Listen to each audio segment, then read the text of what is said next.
All right, let's go to the beautiful, the gifted and the very popular Peta Credlin, a powerful and informed voice in today's difficult world. I want to talk to her about these news polls. Not that we should run government according to polls, but in this dictatorial world in which we live, how else do people express a view? Scott Morrison has suffered in the most recent poll, as you know, a 10-point slide in his approval rating. I don't think that is the real concern for the coalition. Labor, who've virtually been invisible, are ahead 51-49, but in Victoria, Labor ahead 53-47. In South Australia, it's 54 to Labor, 46 to the coalition. In WA, it's 53-47 to Labor.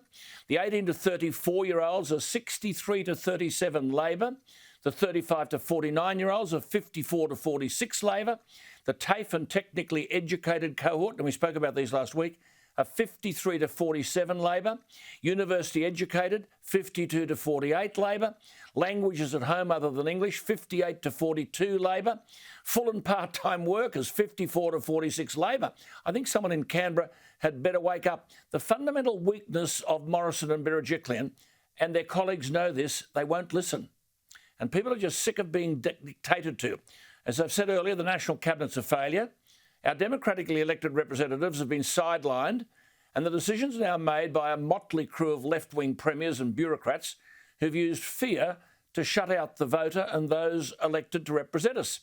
Cabinet government is dead, and as I said earlier, Liberals are angry. An extraordinary but true story today that if the statewide swings in the latest news poll against the coalition were replicated at the next election, Albanese becomes Prime Minister.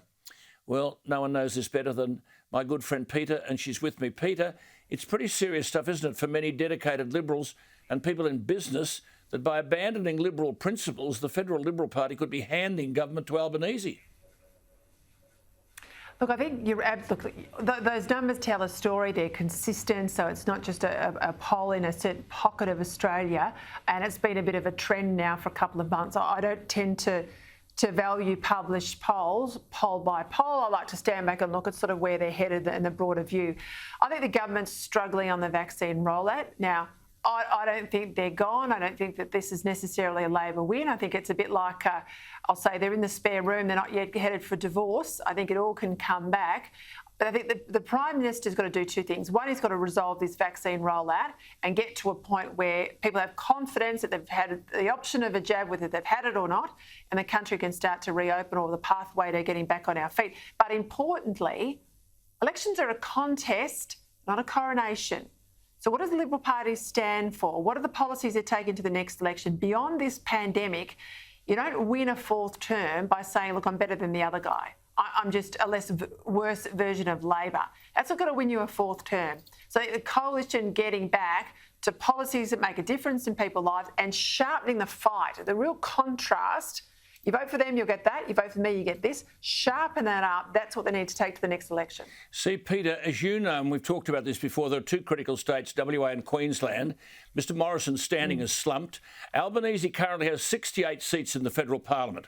He goes to the next election with a notional tally of 69 because of the creation of that new electorate of Hawke in Victoria at the expense of the Liberal seat in WA. So Albanese needs 7 seats. But if Labor holds only 6 out of 30 in Queensland currently, and on this poll the swing against the coalition there's 5.4, in WA it's 8.6, I'll tell you what, they're in trouble in Queensland and WA. Yeah, but the vote, in my view, the votes fall into Albanese because they're disappointed with the government.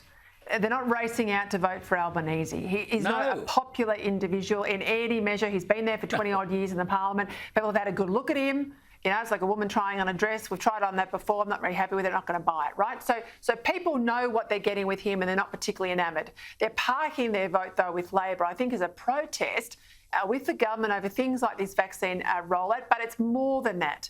It's the fact that the government's not fighting on nuclear power, that the government's looking like it's rolling over on net zero emissions. And on Black Lives Matter, and on the Brereton report, and on this the culture issues. The culture issues. The Prime Minister had an interview with Neil Mitchell in Victoria and said, I'm not really interested in all that woke stuff. Yes. Well, the Liberal Party base is.